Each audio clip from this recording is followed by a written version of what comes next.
कुछ रिपोर्ट के हवाले से अगर हम बात करें तो कई रिपोर्ट से कहते हैं कि 4 महीना पहले ही संघ और बीजेपी के बीच में ये बात हो चुकी थी कि देवेंद्र फडणवीस को सीएम बनाया जाएगा यदि महायुति की सरकार बनती है तो।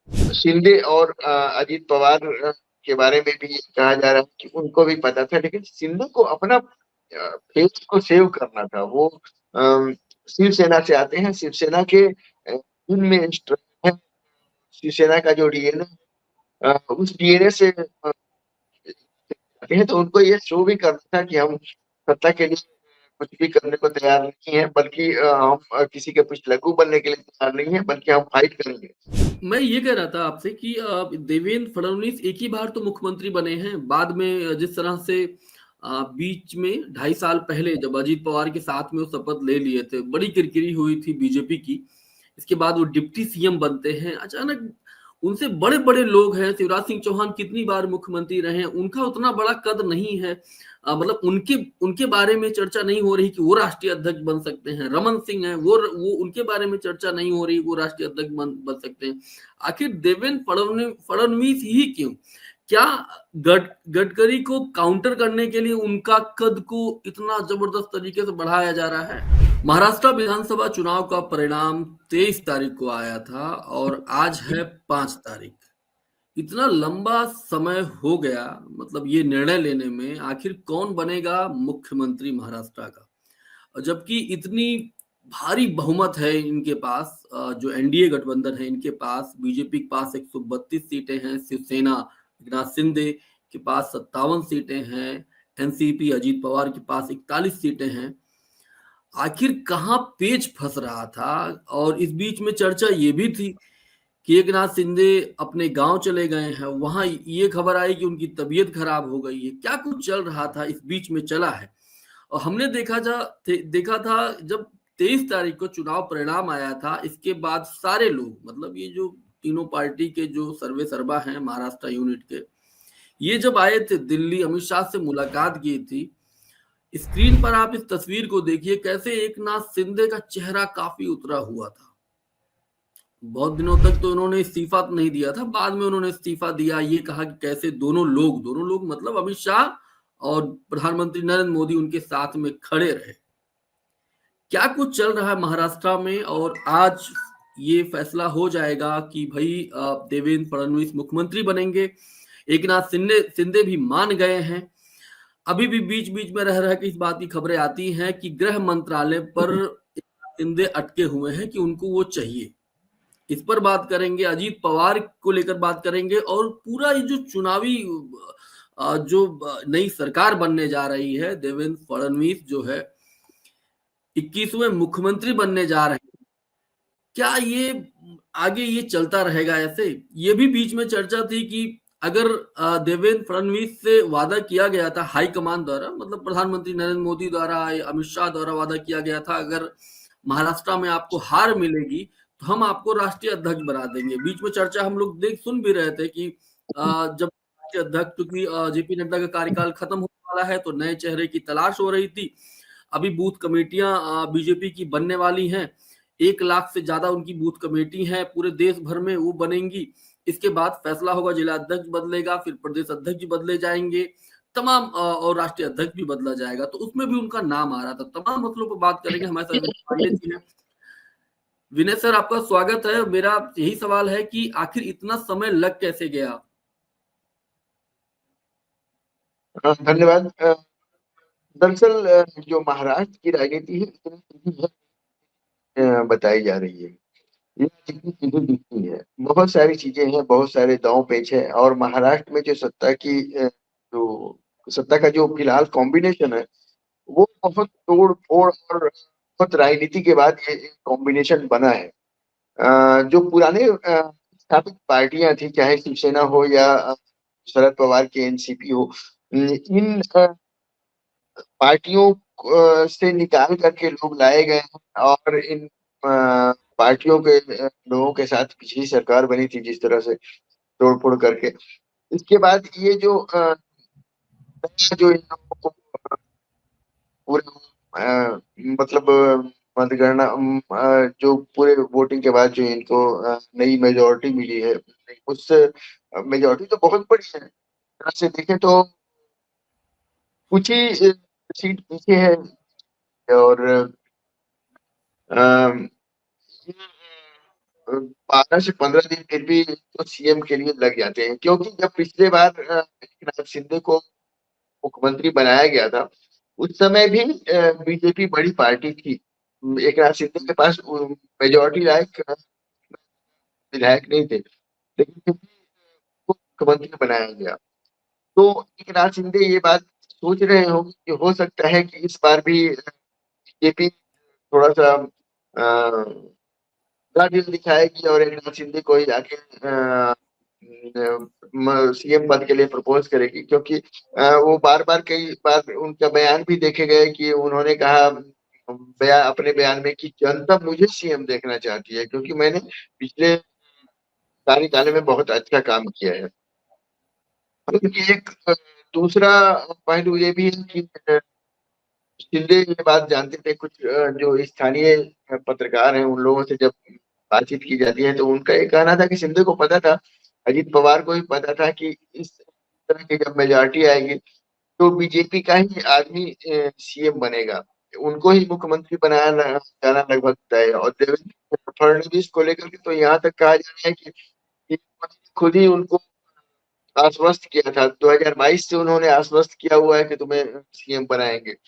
और दूसरी बात, बीजेपी का राष्ट्रीय अध्यक्ष बनने का था, या तो सीएम या तो बीजेपी का राष्ट्रीय अध्यक्ष बनाए जाने की चर्चा चल रही थी कि उनको अगर सीएम पद नहीं मिला तो राष्ट्रीय अध्यक्ष बनाया जाएगा। दरअसल देवेंद्र फडणवीस आरएसएस के बहुत ही ज्यादा अ, सन्निकट है, उनके बहुत ही ज्यादा समीप है, और उनके पास होने का, उनके समीपस्थ होने का बहुत ज्यादा लाभ देवेंद्र फडणवीस को मिलना ही था। वो नागपुर से आते भी हैं देवेंद्र फडणवीस, वहां से चुनाव भी लड़ते हैं वो। तो देवेंद्र का सीएम बनाया जाना लगभग कुछ रिपोर्ट के हवाले से अगर हम बात करें तो कई रिपोर्ट से कहते हैं कि 4 महीना पहले ही संघ और बीजेपी के बीच में ये बात हो चुकी थी कि देवेंद्र फडणवीस को सीएम बनाया जाएगा यदि महायुति की सरकार बनती है तो।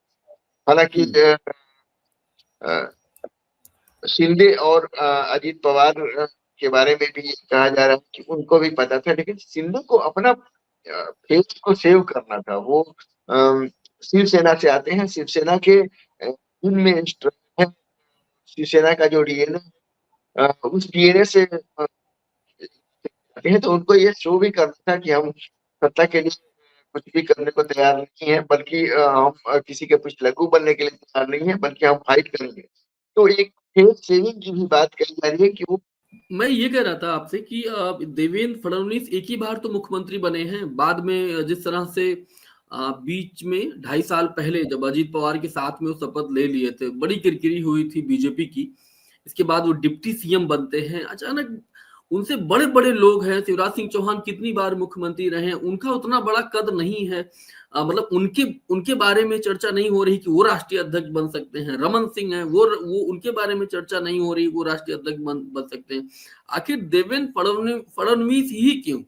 क्या गडकरी को काउंटर करने के लिए उनका कद को इतना जबरदस्त तरीके से बढ़ाया जा रहा है? ये गडकरी को काउंटर करने वाला एक ये जो लॉजिक है ये सही भी हो सकता है, लेकिन देखिए देवेंद्र फडणवीस महाराष्ट्र जैसे जगह में जहाँ शिवसेना का गढ़ था, और जहाँ पे शिवसेना के उद्धव ठाकरे और शरद पवार जैसे स्थापित बड़े नेता थे, वहां पे उनकी पार्टियों को तोड़ लेना और तोड़ करके नई सरकार बना लेना, ये इनका राजनीतिक कौशल या राजनीतिक स्किल के रूप में देखा गया कि वो इनका उपयोग राष्ट्रीय स्तर पर भी कभी इस तरह से किया जा सकता है कि जिस तरह से उन्होंने वहां पे किया है।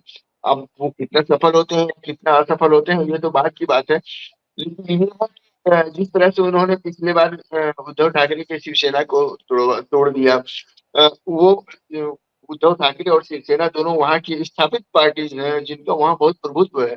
सीपी शरद पवार अपने आप में बहुत बड़ा प्लान में पॉलिटिक्स में, और उनका बड़ा धाक है, चाहे वो जीते या हारे।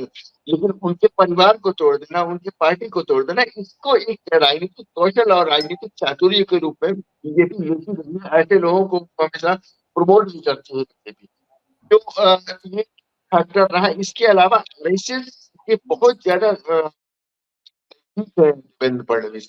और दूसरी बात ये कि देवेंद्र फडणवीस और शिवराज सिंह चौहान या जो दूसरे लोग हैं, उन लोगों में अंतर है, क्योंकि शिवराज सिंह चौहान बहुत ज्यादा, मतलब बड़े राजनीतिज्ञ हैं। पॉपुलैरिटी में भी देवेंद्र फडणवीस से बहुत आगे हैं, और बीजेपी के हाई कमान के लिए कभी खतरा नहीं बन सकते। मतलब वो खतरा बन सकते हैं, लेकिन देवेंद्र फडणवीस कभी खतरा नहीं बन सकते उनके लिए। लेकिन पॉलिटिक्स में ये भी देखा देखा जाता है कि आप को आप आगे बढ़ा रहे हैं, कल को आपके लिए वही खतरा न बन जाए। जैसे योगी आदित्यनाथ, जो वर्तमान भाजपा की सरकार है, उसके लिए अ, खतरा बने हुए हैं। हमेशा कई बार खबरें आती हैं उनके नाराजगी की, और उनसे अमित शाह और मोदी की नाराजगी की खबरें भी आती हैं। इसके अलावा बीजेपी की भी अगर हम इसकी बात करें तो बहुत सारी चीजें, आडवाणी से लेकर के मोदी जी और तमाम लोगों का ये होता है। तो देवेंद्र फडणवीस कम से कम बीजेपी हाईकमान के लिए खतरा पैदा नहीं हो सकते हैं, लेकिन शिवराज सिंह चौहान या ये राजस्थान वाली जो विजयराजे सिंधिया वसुंध जी हैं, वसुंधरा सिंधिया। उन सभी को, हाँ वसुंधरा राजे सिंधिया, सॉरी। तो मतलब ये लगता है कि वो खतरा बन सकते हैं, मतलब उनका ऑरा बड़ा है। फडणवीस का ऑरा शायद उतना बड़ा नहीं है कि वो उनके लिए खतरा बन सके। तो इस चीज को पॉलिटिक्स में देखा जाता है, खतरा बने या ना बने, लेकिन अगर वो कोई बड़ा मुकाम हासिल करते हैं या उनका ऑरा उतना बड़ा हो जाता है, तो पॉलिटिक्स में उनको दरकिनार कर दिया जाता है। और आप पिछले दिनों देखें तो बहुत सारे ऐसे नाम, चाहे एमपी, छत्तीसगढ़, राजस्थान जैसे जो क्षेत्र हैं, या और दूसरे स्टेट में भी जो बड़े बड़े स्थापित नाम थे, जैसे हमारे छत्तीसगढ़ में बृजमोहन अग्रवाल, एमपी में देखिए वो जो पहले कृषि मंत्री थे, बहुत सारे नेताओं को सांसद से विधायक का टिकट देकर के चुनाव लड़वा दिया गया। जो विधायक थे 9-9 साल के, उनको सांसद बना दिया गया। तो ये सब चीजें होती हैं, और वो बैलेंस का खेल जो पॉलिटिक्स में चलता है, और यही बैलेंस का जो खेल है, अभी महाराष्ट्र की पॉलिटिक्स में भी चल रहा है। एक मेरा आखिरी सवाल ये है कि अब तो मुख्यमंत्री पद की शपथ ले ही रहे हैं फडणवीस। जो विपक्ष है, जो विपक्ष का मतलब अघाड़ी जो है वो क्या करेगा अब? शरद पवार साहब के पास अब क्या विकल्प है? उद्धव उद्धव ठाकरे क्या करने वाले हैं? या कांग्रेस क्या वहां नाना पटोले क्या करेंगे? अब विपक्ष के लिए क्या रह गया है वहां पर? देखिए, महाराष्ट्र की अगर हम बात करें तो विपक्ष के लिए संघर्ष के अलावा कुछ नहीं। वो संघर्ष वहाँ की विपक्ष करेगी, और जनता के मुद्दे उठाते रहे हैं। जैसे चुनाव से पहले जो मुद्दे थे महाराष्ट्र विकास अघाड़ी के, वो जैसे महाराष्ट्र का एक क्षेत्र है, इसे बहुत बड़ा वो कहा जाता है स्लम एरिया, एशिया का बहुत बड़ा स्लम एरिया, धारावी।